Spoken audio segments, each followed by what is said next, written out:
पिछले पहर रात के 3 बजे मुझे जगा कर कमांडर कमाल शाह के सामने पेश किया गया। उस वक्त वो अपनी फुल कमांडो वर्दी में सर पर सब्ज रुमाल बांधे, कांधे पर राइफल लटकाए गार के बाहर खड़ा था।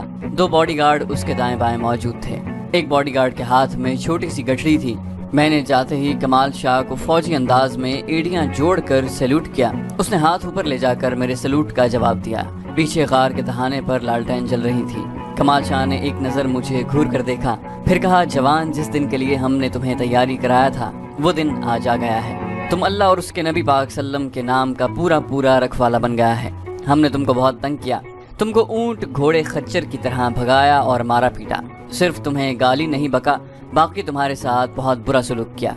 हमने तुम्हें फुल कमांडो की तरबियत पूरा कर दिया है। अब तुम फुल कमांडो बन गया है, सिर्फ इसलिए कि तुम कश्मीरी हुर्रियत पसंदों के शाना बशाना लड़ सको। हिंदुस्तान की काफिर हुकूमत ने कश्मीरियों के हुकूक को गसब कर रखा है। वो नहीं चाहती कि कश्मीरी कश्मीर में इस्लाम की शमा रोशन करके उसकी रोशनी में आज़ादी से ज़िंदगी बसर करें। जाओ और उनके साथ मिलकर काफिरों के खिलाफ जिहाद करो। हमारा आदमी तुम्हें हरदा के स्टेशन तक छोड़ने जाएगा। उसके बाद तुम्हें वहाँ से 5 बजे ट्रेन मिलेगी, तुम उसमें बैठ जाएगा। तुम्हारा दिल्ली तक का टिकट हमारी जेब में है। दिल्ली तुम्हें एक आदमी से जाकर मिलेगा, उसका नाम पता हमने एक कागज पर लिख दिया है। वो कागज टिकट के साथ हम तुम्हें देगा। उस आदमी का नाम पता तुम अच्छी तरह याद करके कागज को फाड़ कर फेंक देगा। आगे तुम्हें क्या करना है ये वो दिल्ली वाला आदमी तुम्हें बताएगा। फिर कमांडर ने अपने उस बॉडीगार्ड की तरफ इशारा किया जिसने छोटी सी गठरी उठाई हुई थी। कमांडर ने गठरी लेकर मुझे पकड़ाई और कहा, इसमें तुम्हारे कपड़े हैं, तुम झोंपड़ी में जाकर ये कपड़े पहन लेगा, उसके बाद हम तुम्हारे पास आएगा। गो। मैंने गठरी लेकर सैल्यूट किया और सीधा झोंपड़ी में घुस गया। मैंने गठरी खोली तो उसमें एक बादामी रंग का खद्दर का कुर्ता और उसी रंग का तंग मोहरी वाला पैजामा था। शुमाली हिंदुस्तान के लोग गर्मियों में आमतौर पर यही लिबास पहनते हैं। साथ एक पूना की चप्पल थी। जब मैंने ये कपड़े पहन लिए तो कमांडर झोंपड़ी में दाखिल हुआ। झोंपड़ी में लालटेन रोशन थी। कमांडर ने मुझे हरदा से दिल्ली तक का 3rd क्लास का टिकट और एक तय किया हुआ कागज दिया। ये तुम्हारा रेलगाड़ी का टिकट है। इस कागज पर उस आदमी का नाम और पता और हुलिया लिखा है जिसको दिल्ली में जाकर रिपोर्ट करोगे। उसको अभी से याद करना शुरू कर दो। जब अच्छी तरह याद हो जाए तो कागज को पुर्जे करके जंगल में फेंक देना। फिर उसने अपनी दूसरी जेब से मुझे कमांडो चाकू निकाल कर दिया और बोला, ये चाकू हम तुम्हें नहीं देगा। रास्ते में अगर तुम पकड़े गए तो ये चाकू तुम्हें पाकिस्तानी कमांडो साबित करने के लिए काफी होगा। तुम्हारा पासपोर्ट हमने तुम्हारे कुर्ते की जेब में रख दिया है, इसकी अब कोई जरूरत नहीं है, लेकिन अगर तुम चाहो तो अपने पास रख सकते हो। मैंने कुर्ते की चोर जेब में हाथ डाला तो वहाँ मेरा पाकिस्तानी पासपोर्ट मौजूद था। मैंने वो कमांडर को देते हुए कहा, मुझे अब इसकी ज़रूरत नहीं, लेकिन मैं इसे ज़ाया करने की ज़रूरत नहीं कर सकता। ये मेरे प्यारे वतन पाकिस्तान का पासपोर्ट है। कमांडर ने कहा, यह पासपोर्ट मेरे लिए भी एक मुकद्दस अमानत है। ये तुम्हारी अमानत मेरे पास महफूज रहेगी। और कमांडर ने पासपोर्ट मुझसे लेकर अपनी जेब में रख लिया। फिर उसने मुझे इंडियन करेंसी में 5-5 रुपए के 20 नोट देकर कहा, दिल्ली तक तुम्हारे लिए ये रकम काफ़ी होगी। आगे वो आदमी तुम्हारा जिम्मेदार होगा जिसको तुम जाकर रिपोर्ट करोगे। अब अपनी मंजिल की तरफ रवाना हो जाओ, वक्त बहुत कम रह गया है। मैं कमांडर के साथ झोंपड़ी से बाहर आ गया। बाहर एक बॉडीगार्ड घोड़े पर बैठा था। खाली घोड़ा पास ही खड़ा था। कमांडर ने मेरे कंधे पर हाथ रखा और कहा, जवान, तुम्हें ज्यादा हिदायतें देने की जरूरत नहीं है। तुमने हिंदुओं वाला लिबास पहना है, अपना कोई भी हिंदुओं वाला नाम रख लो। तुम हिंदू बनकर दिल्ली तक जाएगा। कोई पूछे कहाँ से आ रहे हो तो कह देना तुम बम्बई में अपने बड़े भाई से मिलने गए थे जो दादर में कपड़े की दुकान करता है। अपने आप को पंजाबी हिंदू जाहिर करना, क्योंकि तुम्हारी उर्दू दिल्ली लखनऊ वालों की उर्दू नहीं है। अब जाओ। उसने मुझे गले लगाया और कहा, अल्लाह तुम्हें शहादत का मर्तबा अता करे। मैं कुछ जज्बाती हो गया। मैंने कमांडर का हाथ थाम लिया और कहा, मेरे पास आपका शुक्रिया अदा करने के वास्ते अल्फाज नहीं है कमांडर। उसने करख्त लहजे में कहा, बको मत, गो। एकदम पलट कर अपने गार की तरफ चल दिया। मैं खाली घोड़े पर बैठ गया। बॉडीगार्ड अपने घोड़े को लेकर आगे आगे और मेरा घोड़ा उसके पीछे पीछे चलने लगा। कमाल शाह का बॉडीगार्ड मुझे एक ऐसे रास्ते से ले गया जो जंगल के बाहर से गुजरता था और जहाँ दरख्त कम और घास ज्यादा थी। यहाँ हम घोड़ों को दौड़ाते चले गए। इस तरह से रास्ता जल्दी तय हो गया, मगर हमें रास्ते में ही सुबह हो गई थी और आसमान पर सफेदाए सहर फैलने लगा था। जिस वक्त हम हरदा के छोटे से शहर में पहुंचे तो बॉडीगार्ड ने अपनी घड़ी देखकर कहा, गाड़ी आने में अभी 25 मिनट बाकी हैं। हम ठीक वक्त पर आ गए हैं। शहर में अभी चहल पहल शुरू नहीं हुई। अक्सर दुकानें बंद थीं। किसी मंदिर में घंटियां बजने की आवाज़ आ रही थी। बॉडीगार्ड मुझे खाली सड़क पर गुजार कर रेलवे स्टेशन ہردا کی پچھلی طرف لے آیا تھا۔ اس نے کہا سامنے اسٹیشن ہے۔ میں گھوڑے سے اتر پڑا۔ باڈی گارڈ نے گھوڑے کی باگ تھامی اور مجھ سے کوئی بات نہ کی اور دونوں گھوڑے دوڑاتا واپس چلا گیا۔ میں دوسری طرف سے ہو کر اسٹیشن کی چھوٹی سی ڈیوڑی والے گیٹ پر آ گیا، جہاں 2-3 جکے کھڑے تھے جن میں سے سواریاں اتر رہی تھیں اور اپنا سامان قلیوں کے سروں پر رکھوا رہی تھیں۔ ٹکٹ میرے پاس ہی تھا۔ گیٹ پر ایک ٹکٹ چیکر پرانی سی وردی پہنے موجود تھا۔ اس نے میرا ٹکٹ لے کر اس میں اپنے ہاتھ میں پکڑے ہوئے چھوٹے سے اوزار سے ایک طرف سوراخ کیا اور ٹکٹ مجھے واپس کر دیا۔ میں پلیٹ فارم پر آ کر ایک بینچ پر بیٹھ گیا۔ میں نے ٹکٹ جیب میں رکھنے کے لیے ہاتھ ڈالا تو محسوس ہوا کہ کمال شاہ نے مجھے دلی میں جس آدمی کو رپورٹ کرنے کے لیے اس کا نام، پتہ اور حلیہ لکھ کر دیا تھا، وہ کاغذ میری جیب میں ہی پڑا ہے اور راستے میں نے اسے نکال کر یاد ہی نہیں کیا تھا۔ میں جلدی سے اٹھا اور پلیٹ فارم پر ٹہلتا ٹہلتا اپنے سامان کے پاس بیٹھے ہوئے مسافروں کے قریب سے گزرتا دور نکل گیا۔ میں ٹہلتا ٹہلتا پلیٹ فارم کے آخری سرے تک پہنچ گیا، جہاں اسٹیشن کا نام اردو، انگریزی اور ہندی زبانوں میں تختہ لگا ہوا تھا۔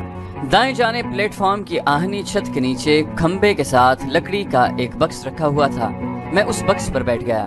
ادھر ادھر دیکھ کر بظاہر بڑی بے نیازی سے جیب میں سے کاغذ نکال کر کھولا۔ اس پر دلی والے آدمی کا نام، اس کا حلیہ اور اس کا ایڈریس لکھا تھا۔ آپ کو اس کا نام، پتہ اور حلیہ نہیں بتاؤں گا کیونکہ وہ آدمی آج بھی دلی میں ہے اور جہاد کشمیر میں ایک اور ہی انداز سے شریک ہے۔ میں نے بار بار کاغذ پر لکھی تحریر کو پڑھا۔ مجھے اس آدمی کا نام، پتہ اور حلیہ زبانی پکا یاد ہو گیا تو میں نے کاغذ کو آہستہ آہستہ پھاڑ دیا۔ جب کاغذ پرزے پرزے ہو گیا تو میں نے ان پرزوں کو مٹھی میں بند کیا، اٹھ کر دوسری طرف ریلوے لائن پر آیا اور اسے پلیٹ فارم پر اندر کی جانب ریلوے لائن پر بکھیر دیا۔ اس کام سے مطمئن ہو کر میں واپس پلیٹ فارم کی بینچ پر آ کر بیٹھ گیا۔ ریل گاڑی کو بمبئی سے آنا تھا۔ معلوم ہوا یہ کوئی ایکسپریس ٹرین ہے مگر ہردا اسٹیشن پر تھوڑی دیر کے لیے رکتی ہے۔ پلیٹ فارم پر کافی مسافر بیٹھے تھے، کینٹین بھی کھلی تھی، کچھ لوگ کاؤنٹر پر ناشتہ وغیرہ کر رہے تھے۔ میں نے ناشتہ نہیں کیا تھا مگر اب بھوک پیاس میرے لیے اتنی اہم چیزیں نہیں رہی تھیں۔ کمانڈو کی ٹریننگ نے مجھے لوہے کا آدمی بنا دیا تھا۔ یہ میری مرضی تھی، میں جب چاہے ناشتہ کروں، نہ بھی کروں تو کوئی فرق نہیں پڑتا تھا۔ اتنے میں دور سے ریل کی سیٹی کی آواز سنائی دی۔ بھارت میں چونکہ کوئلہ وافر مقدار میں پایا جاتا ہے، اس لیے وہاں بھاپ والے انجن کی گاڑیاں عام چلتی ہیں۔ ڈیزل اور بجلی کی گاڑیوں کا بھی اتنا رواج نہیں تھا۔ پھر ٹرین آ کر پلیٹ فارم پر رک گئی۔ 2 مریل جسم والے کالے سے ریلوے پولیس کے سپاہی پلیٹ فارم پر ڈنڈے ہاتھوں میں لیے ادھر ادھر گھومتے نظر آئے، لیکن وہ کینٹین کے کاؤنٹر پر کھڑے مزے سے چائے پی رہے تھے۔ میں بھی دوسرے مسافروں کے ساتھ 3rd کلاس کے ایک ڈبے میں گھس گیا۔ ٹرین اسٹیشن پر بمشکل 5 منٹ رکی اور چھک چھک کرتی آگے روانہ ہو گئی۔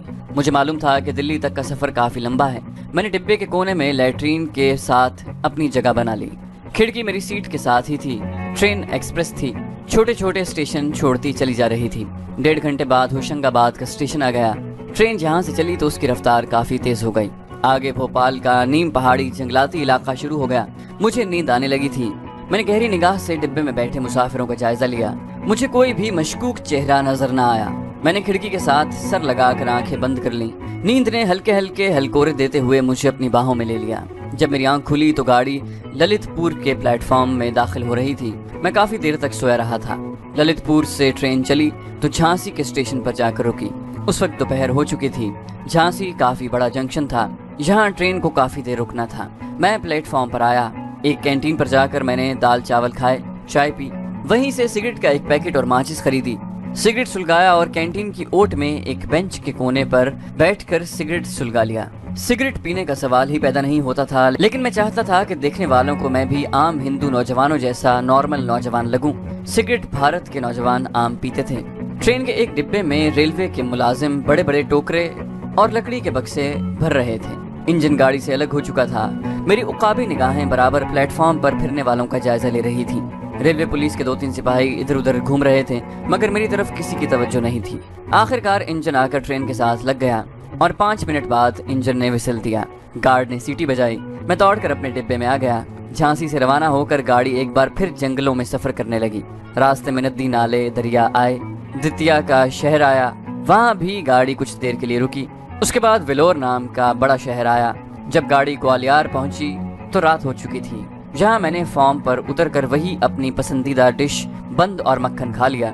مجھے رات کو کھانے کی ضرورت محسوس ہوئی۔ میں نے چائے پی اور ڈبے میں اپنی سیٹ پر آ کر بیٹھ گیا۔ جس طرح کے لمبے سفر میں ہوا کرتا ہے، मेरी साथ वाली सीट पर एक उधेड़ उम्र का हिंदू बैठा था। उससे कभी कभी थोड़ी थोड़ी बातचीत हो जाती। वो भी दिल्ली जा रहा था, वहाँ कपड़े का छोटा मोटा बिजनेस करता था। मैंने उसे अपना हिंदुआना नाम बताया और कहा कि बम्बई अपने बड़े भाई से मिलने गया था, वापस अमृतसर शहर जा रहा हूँ। इसकी वजह ये थी कि जैसा कि कमाल शाह ने मुझे कहा था, मेरा उर्दू का लहजा पंजाबी आमेज था, इसलिए मेरे वास्ते यही बेहतर था कि मैं अमृतसर का हिंदू जाहिर करूं। सारी रात गाड़ी चलती रही। आधी रात को कहीं आगरा का शहर आया और गुजर गया। मैं सीट पर ही कुछ सोया कुछ जागता बैठा रहा। फिर मैं भी दूसरे मुसाफिरों की तरह वहीं बैठा सो गया। अब मुझ में वो बात नहीं रही थी कि सफर की थकान महसूस हो और नींद पूरी न होने से सर में दर्द हो। कमाल शाह की ट्रेनिंग ने मेरे आसाब लोहे के बना दिए थे। मेरे लिए 10 मिनट की नींद भी बहुत थी। दिन निकल आया था जब ट्रेन मिथ्रा स्टेशन पर रुकी। यहाँ कुछ साधु किस्म के लोग हाथों में त्रिशूल और करमंडल पकड़े डिब्बे में आ गए। ज़ईफुल एतकाद हिंदू मुसाफिरों ने उनकी बड़ी आवभगत की, उन्हें अपनी सीटें दे दी और उनकी तवाज़ो पूड़ियों कचोरियों के साथ करने लगे। मैं खामोशी से अपनी कोने वाली सीट पर बैठा ये तमाशा देखता रहा। यहाँ से गाड़ी चली तो गुड़गांव का स्टेशन भी आकर गुजर गया। दोपहर का 1 बज रहा था कि दिल्ली शहर के मज़ाफ़ात शुरू हो गए। कुछ अर्सा पहले जब मैं दिल्ली से ट्रेन में बैठकर कमाल शाह मुजाहिद कमांडो से मिलने चला था तो मैं एक नौजवान था, सहमा हुआ। कदम कदम पर मुझे यही डर लग रहा था कि भारतीय पुलिस मेरा पीछा कर रही है और मुझे किसी वक्त भी पकड़कर अजियतनाक टॉर्चर करके जहन्नम में धकेल सकती है। मेरे अंदर एक खौफ बैठ गया था। ये उस मर्द मोमिन कमाल शाह का कमाल था कि उसने मेरे दिल से, मेरी रगों में गर्दिश करने वाले खून से काफिर का खौफ निकाल कर खुदा का खौफ दाखिल कर दिया था। अब मैं मोहतात पहले से ज्यादा था मगर खौफजदा बिल्कुल नहीं था। मेरी आंखें पहले से ज्यादा महारत और गहराई के साथ डिब्बे में बैठे हुए मुसाफिरों का जायजा ले रही थी। दिल्ली स्टेशन के प्लेटफॉर्म पर गाड़ी रुकी तो मैं बड़े आराम से डिब्बे से निकला। कुर्ते की जेब से टिकट निकालकर हाथ में पकड़ा, एक तरफ खड़े होकर सिगरेट सुलगाया और दूसरे मुसाफिरों के साथ चलता गेट पर आ गया। टिकट चेकर टिकट लेकर हाथ में ही जमा करता जा रहा था। उसने मुझसे भी टिकट ले लिया। उसके पास एक कांस्टेबल स्टूल पर बैठा मुसाफिरों को एक नजर देख लेता था। स्टेशन के अहाते से बाहर आकर मैंने एक मोटर रिक्शा लिया और उसे एक जगह का नाम बताकर कहा कि मुझे वहां पहुंचा दो। दिल्ली में जिस शख्स से मिलने के लिए मुझे कहा गया था मैं उसका नाम और जगह पोशीदा रखूंगा। उसका फर्जी नाम गुल खान रख लेते हैं। मोटर रिक्शा दिल्ली की भारी ट्रैफिक वाली सड़कों से गुजरता शहर से बाहर छोटी छोटी नई बस्तियों में आ गया। ये मॉडर्न और नई बस्तियां थीं। छोटे छोटे क्वार्टर नुमा और कोठी नुमा मकानात साथ साथ बने हुए थे। आगे छोटे छोटे सहन थे जिनमें दरख्त और पौधे लगे थे। रिक्शा उस आबादी से भी निकल गया। जब बाएं जानिब एक गैर आबाद जगह पर पुरानी 12 दरी का खंडर मैंने देखा तो मैंने रिक्शा रुकवाया, उसे किराया अदा किया और खंडर की तरफ चलने लगा। धूप निकली हुई थी जिसमें काफी हिद्दत थी, लेकिन मैंने कुर्ता पाजामा पहन रखा था जिसकी वजह से मुझे ज्यादा गर्मी नहीं लग रही थी। वैसे भी मेरा जिस्म मौसमों के शदीद असरात से बेनियाज हो चुका था। कमांडर कमाल शाह ने मुझे जुबानी बताया कि खंडर के पीछे एक सूखा हुआ बरसाती नाला आएगा। उस नाले के दूसरी जानिब तुम्हें कुछ पुराने क्वार्टर नजर आएंगे। इन क्वार्टरों में एक छोटी सी मस्जिद भी है। उस मस्जिद में जाकर किसी भी नमाजी से उस खास आदमी का नाम पूछ लेना जिसको तुमने जाकर रिपोर्ट करनी है। कमाल शाह ने मुझे कुछ कोड वर्ड्स भी बताए थे जो मुझे उस आदमी के आगे बोलने थे। ये खास खुफिया अल्फाज या वो शख्स जानता था या कमाल शाह। मैं नाले के बोसीदा से पुल पर से होता हुआ क्वार्टरों की छोटी सी बस्ती में आ गया। एक छोटी सी क्वार्टर नुमा मस्जिद थी।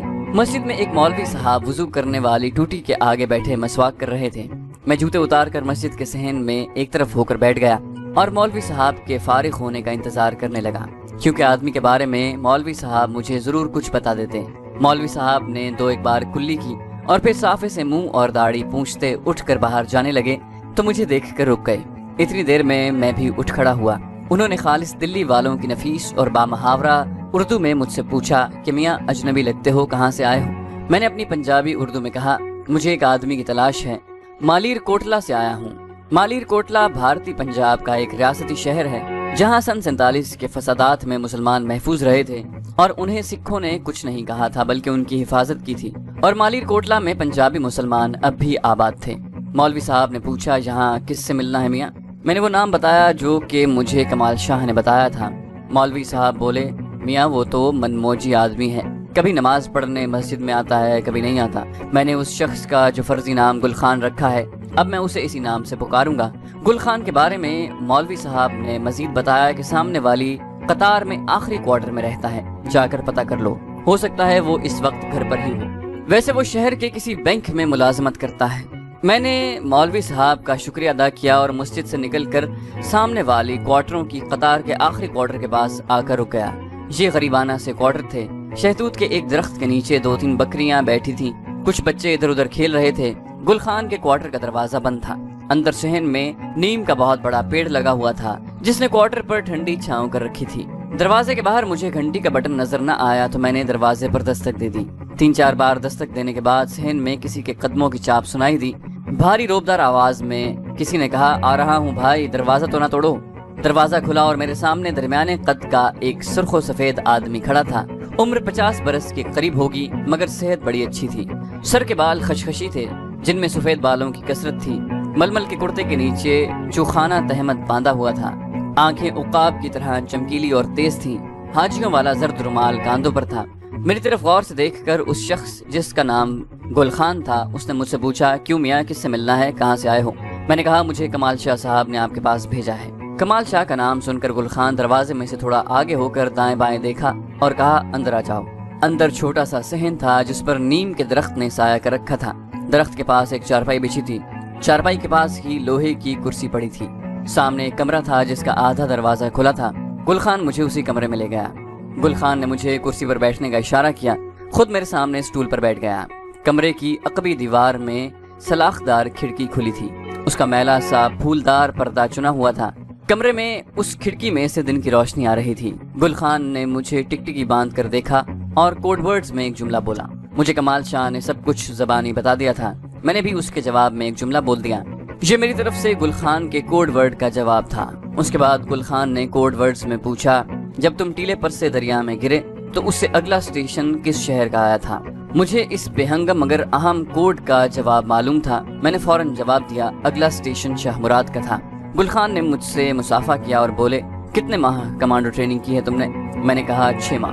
گل خان نے اپنی چھوٹی چھوٹی مونچھوں پر انگلی پھیرتے ہوئے کہا، شاہ صاحب نے تمہیں 1 کلاس کمانڈو کی تربیت دی ہے، اس کا مطلب ہے تم کچھ روز میرے پاس رہ کر بھی ٹریننگ حاصل کرنی ہوگی۔ میں نے پوچھا، اب کس بات کی ٹریننگ ہوگی؟ گل خان نے بے نیازی سے کہا، تمہیں جلد معلوم ہو جائے گا۔ مجھے اکتاہٹ ضرور محسوس ہوئی کیونکہ میں جلد سے جلد کشمیر کی لڑائی میں حصہ لینا چاہتا تھا، لیکن بعد میں معلوم ہوا کہ گل خان نے مجھے جو کچھ سکھایا اس علم کے بغیر میں 1 کلاس کمانڈو ہوتے ہوئے بھی ادھورا کمانڈو تھا۔